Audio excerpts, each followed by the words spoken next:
მოგესალმებით და მე კვლავ გიბრუნდებით საფეხბურთო სიახლეები. საკმაოდ საინტერესო საფეხბურთო დღემ ჩაიარა. ხვიჩა კვარაცხელია ასისტი შეასრულა ტოტენჰემის წინააღმდეგ. მბაპეს ჰეტრიკი ჩემპიონთა ლიგაზე, ამბობენ ის მადრიდის რეალის ახალი რონალდოა. გიორგი ჩაკვეტაძის პირველი კომენტარი მედიასთან მას შემდეგ რაც დაბრუნდა. ქართველის ეს სიტყვები გულგრილს ვერავის დატოვებს. ეს და სხვა საინტერესო თემები ჩვენ დღევანდელ ვიდეოში. გარდა იმისა, რომ ვიდეოები გეხმარებათ არ ჩამორჩეთ საფეხბურთო სიახლეებს, შეიძლება ფინანსურადაც სასარგებლო იყოს.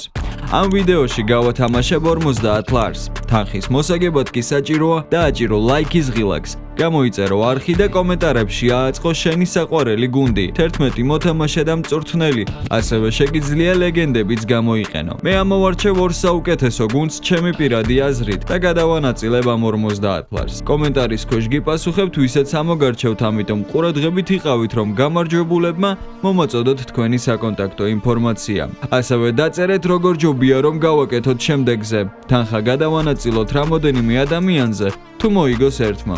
აუცილებელი პუნქტი. ეს ყველაფერი გააკეთეთ ვიდეოს ყურების შემდეგ. ახლა კი ფეხბურთს დაუბრუნდეთ. გიორგი ჩაკვეტაძე დიდხნიანი პაუზის შემდეგ მოედანს დაუბრუნდა. ვოტფორდის ქართველმა ფეხბურთელმა პრესტონის წინააღმდეგ ითამაშა და კრაზანების მთავარმა მწვრთნელმა ხავი გარსიამ 74 წუთზე გიორგი ცვლილებაზე შეიყვანა. შეხვედრა ფრედ 1-1 დასრულდა. მატჩის შემდეგ კი ჩაკვე კლუბის ოფიციალურ ვებგვერდზე საუბრა. ძალიან აღთოვანებული ვიყავი. შედეგი იმედგამაცრუებელი იყო, მაგრამ ხანგრძლივი პაუზის შემდეგ დაუბრუნდი და ძალიან ბედნიერი ვარ. ეს ძალიან რთული და ფსიქოლოგიურად მძიმე პერიოდი იყო. თუმცა ვიცოდი, რომ ტრავმის გამო დიდი ხნის გამოტოვება მომიწევდა. ბევრი ვიმუშავე, რაც შეიძლება მალე დაუბრუნებულ ვიყავი და ბედნიერი ვარ, რომ ისევ გუნდთან ერთად ვარ. ხავი გარსიას რაც შეეხება, ის ძალიან კარგი ადამიანია და შესანიშნავი მთავარი მწვრთნელი. თავმდაბალია და მასთან მუშაობა მომწონს. ყოველთვის მელაპარაკება და გუნდისთვის ბევრს აკეთებს. მითხრა თამაშით სიამოვნება მიმეღო და ამიხსნა, რომ მარცხენა ფლანგზე უნდა მეასპარეზა. ჩემი მაქსიმუმი გავაკეთე. ძალიან გასახარებელი ამბავია გიორგის დაბრუნება, იმედია მისი ჯანმრთელობის ამბები მოგვარდება ერთხელ და სამუდამოდ და აღარ მოუწევს მსგავს სიტუაციებში ყოფნა. ძალიან მომეწონა ვიდეო, რომელიც ჯეოთიმმა გაავრცელა. ამ ვიდეოში მშვენივრად ჩანს თუ როგორ მოახერხა გიორგი ჩაკვეტაძემ ძალიან მოკლე დროში თავი შეაყვაროს ყველა გულშემატკივარს. ამ ვიდეომ გამახსენა კადრები, სადაც მთელი მოედანი მესის სკანდირებდა. ჩემპიონთა ლიგის მეხუთე ტურში მადრიდის რეალმა სტუმრად ოლიმპიაკოს კილიან მბაპეს პოკერით მოუგო. ანგარიში 4-3 დასრულდა. მატჩის შემდეგ ბლანკოსის მთავარმა მწვრთნელმა ჩაბი ალონსომ ფრანგი ფორვარდის შედეგიანობაზე ისაუბრა. ოლიმპიაკოსმა ძალიან კარგად ითამაშა.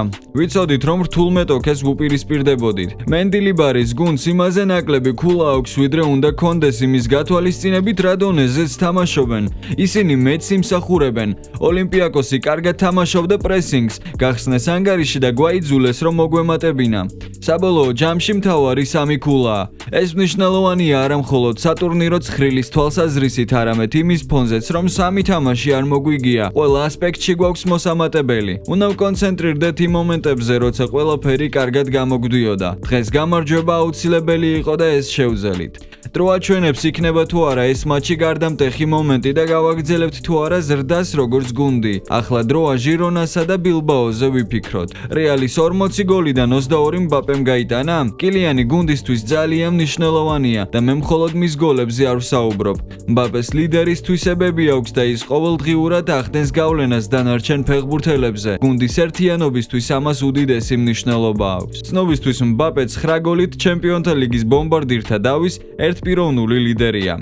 რეალი კი 12 ქულით სატურნირო ცხრილის მეხუთე პოზიციაზეა. დარჩენილ 3 ტურში სამეფო კლუბი მანჩესტერ სიტის, მონაკოს და ბენფიკას შეხვდება. ჩემპიონთა ლიგის იმავე ტურში PSG-მ ტოტენჰემს უმასპინძლა და უხგოლიან შეხვედრაში 5-3 დაამარცხა. ხვიჩა კვარაცხელია სასტარტო შემადგენლობაში იმყოფებოდა და მოედანზე ერთ-ერთი საუკეთესოც გახლდათ. ქართველმა 79 წუთი ითამაშა და შეფასების სახით SofaScore-ის ვერსიით 7.4 ქულა მიიღო. კვარა მოედანზე აქტიური იყო და ბევრ პოზიციაზე გვევლინებოდა. 53 წუთზე ვიტინიას საგოლე გადაცემაც გაუკეთა. 76 წუთზე დანიშნულ პენალტში დიდი როლი შეასრულა. როცა დრიბლინგის შედეგად ტოტენჰემის საჯარიმოში დიდი არეულობა შექმნა. რაც შეეხება უშუალოდ შეხვედრას, ლონდონელები ორჯერ იგებდნენ, თუმცა პარიზელებმა მეორე ტაიმის პირველ ნახევარში გარდამტეხი უპირატესობა მოიპოვეს. ვიტინიამ ჰეტრიკი შეასრულა, თითო გოლი პაჩომ და რუისმა გაიტანეს. მატჩის ბოლოს ცვლილებაზე შესული ლუკას ერნანდესი გააძევეს, თუმცა ამას შედეგზე გავლენა არ მოუხდენია. PSG 5 ტურის შემდეგ 12 ქულით მეორე ადგილზე იმყოფება და მხოლოდ ლიდერ არსენალს ჩამორჩება, რომელსაც 15 ქულა აქვს. მეექვსე ტურში ლუის ენრიკეს გუნდი სტუმრად ბილბაოს დაუპირისპირდება. მატჩი 11 დეკემბერს სან მემესზე გაიმართება. შეგახსენებთ, რომ მოიწონოთ ეს ვიდეო, ასევე გამოიწეროთ არხი, რადგან სხვანაირად გათამაშებაში მონაწილეობის მიღებას ვერ მოახერხებთ. ახლა კი ვფიქრობ, რომ შეგვიძლია ცოტა ხანი UFC-ზეც ვისაუბროთ. დღეს გავრცელებული ინფორმაციის შემდეგ, რომლის თანახმადაც გაირკვა, რომ ილია თოფურია მომდევნო ბრძოლას UFC-ში, არა იანვარში, როგორც თავიდანვე დაანონსებული იყო, არამედ გაზაფხულზე ჩაატარებს, დიდი აჟიოტაჟი ატყდა. ბევრი მიიჩნევს, რომ ელმატადორის მხრიდან ასეთი გადაწყვეტილება იმის მანიშნებელია, რომ მისი ზედაწონაში ასვლისა და ისლამ მახაჩევთან დაპირისპირების შანსი რეალურად არსებობს, რასაც კატეგორიულად ეწინააღმდეგება UFC-ს მსუბუქი წონითი დივიზიონის აზერბაიჯანელი მებრძოლი ნაზიმ სადიხოვი, რომელმაც ასეთი განცხადება გააკეთა. როგორ შეიძლება მსუბუქ წონით დივიზიონში მოიპოვოს საჩემპიონო ქამარი, არც ერთხელ არ დაიცვა და გადახვიდე საშუალო წონაში. დაუშვა თოფურიას ამის უფლება მისცეს და დაამარცხა ისლამი.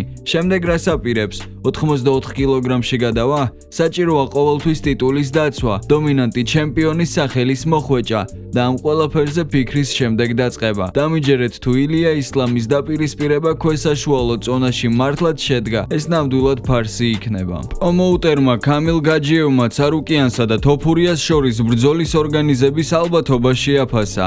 მან განიხილა UFC-ს მსუბუქ და ნახევრად საშუალო წონებში არსებული ვითარება სატიტულო ბრძოლებთან დაკავშირებით.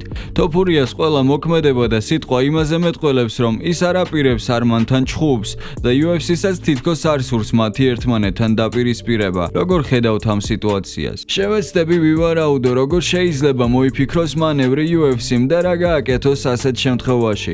დაუშვათ გვაქვს ინფორმაცია, რომ UFC-ს არ სურს ცარუკიანი თოფურიას ბრძოლის გაკეთება, რადგან მსუბუქი წონის მებრძოლებიდან ყველაზე საინტერესო, ყველაზე მედიაგენური ილია თოფურია ამ შემთხვევაში დიდი ალბათობით ქამარს დაკარგავს და უკვდავი უშიშარი ადამიანის იმიჯი გაქრება.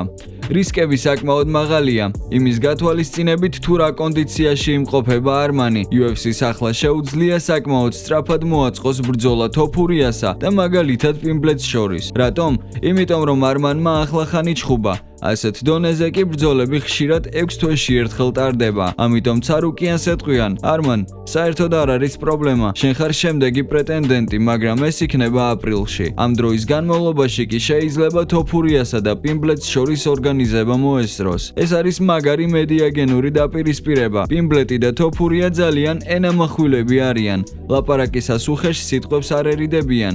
ერთმანეთს გააპიარებენ და მორჩა. საკითხი მოგვარებულია. ბრძოლა უკვე გაცეცხლებულია. შემდეგ რა? როდესაც თოფურია პიმბლეტს მოუგებს და სავარაუდოდ ესეც იქნება, ილია იტყვის, რომ მსუბუქი წონა აღარ აინტერესებს და მახაჩევთან 77 კილოგრამში გადადის. არმანი კი 70 კილოგრამში ვაკანტური ტიტულისთვის იჩხუბებს. მე პირადად არ ვეთანხმები კამილ გაჯიევს იმ აზრში, რომ თუ ჩატარდება ბრძოლა ილიასა და არმან ცარუკიანს შორის, ილია აუცილებლად ქამარს დაკარგავს. რა თქმა უნდა, ეს ასე არა. ჩვენ უკვე ვნახეთ, ვინები ყავს გათიშული ილია თოფურიას. რა თქმა უნდა, არმან ცარუკიანი საკმაოდ ძლიერი მეტოქეა. ეს არ არის ფილერი, რომელსაც ილია მარტივად გადაუვლის. ფიქრობ, ძალიან დიდ კონკურენციასაც გაუწევს და მოგების შანსიც ექნება, მაგრამ პრომოუტერი კამილ გაჯიევის თქმით, ილია აუცილებლად დაკარგავს ქამარს, რასაც ვერანაირად ვერ დავეთანხმები. თქვენს დაწერეთ კომენტარებში თქვენი აზრები ამ თემასთან დაკავშირებით. დარწმუნებული ვარ, საინტერესო დიალოგები გამოვა. დღევანდელი ვიდეო კი დასასრულს მივახლოვდა. დიდი იმედი მაქვს, რომ მოგეწონათ. გელოდებით კომენტარებში და ლაიქეთ ვიდეო, გამოიწერეთ არხი, მე კი მალე დაგიბრუნდებით და აბა, წარმატებები.